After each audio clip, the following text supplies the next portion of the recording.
The rain poured endlessly, hammering against the metal roof of the bus, creating a harsh, restless rhythm. Leila stared through the fogged-up window.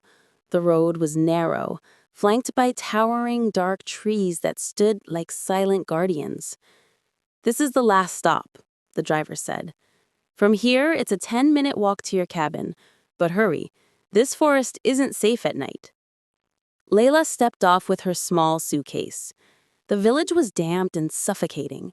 A few stone houses flickered with weak lights, swallowed by mist. In the distance, dogs barked, and the wind howled like a cry from another world. Her cabin stood deep in the forest. The wooden door was old, swollen from rain, and groaned as she pushed it open. Inside was simple: a wooden bed, a cold fireplace, and heavy black curtains. The landlord, an old man with weary eyes, had warned her earlier. "Remember, child, after midnight, don't pull the curtains aside, and if you hear a voice calling your name, don't answer." Leila had laughed. "Just superstitions. Villagers always cling to ghost stories." But that very first night, as the clock struck midnight, it came. A voice, low, drawn out, whispering, "Leila." Her heart pounded. She told herself it was the wind, but curiosity pulled her closer. She pulled the curtain back.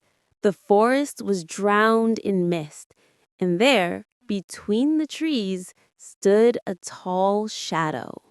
A flash of lightning split the sky, revealing him for an instant, a young man, handsome but pale as death. His eyes were deep, sorrowful. He smiled faintly and reached his hand toward her. Leila gasped, slammed the curtain shut, and sank to the floor. Her hands trembled, but inside, something stirred. Why did he feel familiar? Why did her heart ache with recognition? Every night, the voice returned, closer, stronger. "Leila, I'm here. Come to me." By day, she tried to distract herself with writing, with long walks by the river. But every midnight, she found herself waiting, afraid, yet secretly longing. One night, she gave in. She opened the door and stepped into the fog. The forest whispered beneath her feet. Then he emerged from the shadows. His voice was soft, aching. "Long ago, I loved a woman named Leila. Before I could reach her, I was killed. My soul was trapped in this forest. And when you came, I awakened again." Tears stung her eyes. "But I don't know you," she whispered. He stepped closer. The air grew icy.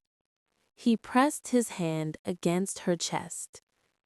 "Your heart remembers me." His touch was cold as ice, yet her heart blazed like fire. She could not turn away. From that night on, they met every midnight. They spoke, they laughed, they cried together. She stopped writing. He became her world. But the villagers began to whisper, "She's not alone in that cabin. She's walking with shadows, just like the girl who vanished years ago." The landlord knocked on her door one evening, desperation in his eyes. "Child, it's not too late. Leave. If you stay, he'll take you with him. He has no life, only death." Leila wept, torn between fear and love.